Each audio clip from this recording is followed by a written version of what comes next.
tell us why Vladimir Putin tops your list again.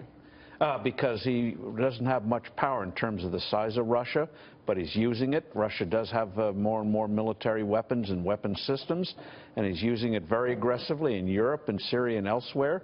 But what's amazing, though, on that list is even though he hasn't taken the oath of office, Donald Trump is already #2. Wow. He dominates the news more than anyone else. Well, I'm not surprised in terms of Putin. Most people believe that he is the single richest person in the world, because he takes a cut of everything in terms of the oligarchs and the businesses they create, right? Yes, but Putin also knows there's no way he can retire on a 401k. He's got to stay in power, or he's going to be visiting, you might say, another part of the universe, and it's not going to be here on Earth. So he's going to hold on as long as he can, and so it's not the money per se, it's the power that he wields. And with a weak hand, he's done it brilliantly. And the passivity of this current administration, it's amazing Obama's now number 49 on our list, shows where he's going, was very passive in terms of foreign policy. That obviously is going to change. That phone call from Taiwan already is changing the foreign policy scene. 49 for Obama and 2 for Donald Trump. I know it is amazing, but I think your list is full of junk. I think it's a terrible list. I'm not on that list, Steve, and I'm very offended, and I think I should have been in the top 5. I don't know how I got left out. We respect your privacy. Yeah. I actually heard Putin was number 3 or 4 on the list, and he hacked his way up to number 1. That's probably what it was. The Russians did it. The Russians are the centerpiece of the world right now, and it's interesting to me that you made the point that they're not that big a country. They're not typically that strong in terms of economic power, but he's using what he has very effectively, even to the point of manipulating the Democrats in the U.S.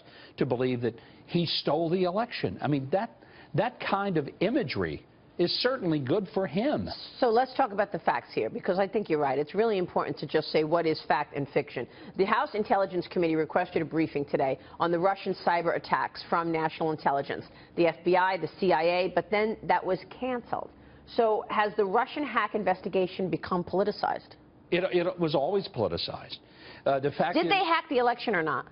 We don't really know. But the point is, even if they hacked the DNC and they were able to get into that, and everyone who had those information, like Julian Assange says it was not the Russians that they got their information from, even if it was, it revealed more about how the Democrats were operating than it did to change people's votes. First of all, the only people reporting on the details of those emails were the conservative news sites, people who were already going to vote for Trump. The mainstream media largely ignored the content, so for them to say that it had this big impact on Clinton voters is utter nonsense. And the real scandal, which has gotten very little publicity, is this so-called recount. What it found in Detroit and elsewhere, 38% of the precincts in Detroit, you had more votes counted than people who are registered. That kind of a fraud, massive fraud, is out there. And thankfully, Trump still carried Michigan. But that's the real scandal, but that's getting scant attention. And in terms of hacking, let's face it, Russians try to hack everything, Chinese try to hack everything, the Iranians try to hack everything. So welcome to the real world. But they need to pay for that. Russia needs to pay for that if they hacked. Not the election, but they were involved in hacking related to the campaign. The CIA, the involvement of the CIA recently just goes to motive. There were the reports that the motive was to help Donald Trump get elected. That's in dispute.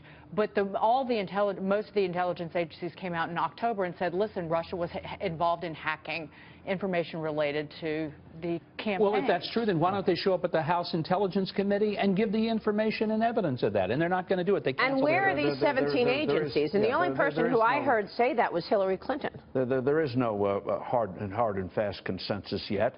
And in terms of the hacking, they were not able to hack voting machines like you had that fraud in Detroit. Well, that's why I made the distinction between. And so, yes, they hacked. They tried to get information. But, you know, consider this. The Kremlin probably thought, like everyone else, Hillary was going to win. And by doing what they were doing, they're going to weaken her. I don't think they anticipated any more that Trump would win than most of the pollsters and pundits. Well, but it's the thing.